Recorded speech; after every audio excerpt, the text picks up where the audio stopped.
在车子进场的时候，客人说有个异音，我们来听一下这个异音。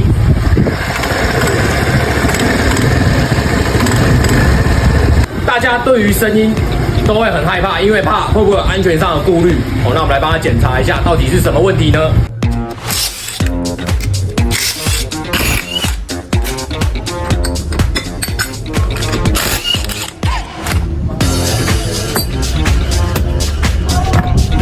来看一下这个皮带已经龟裂得很严重，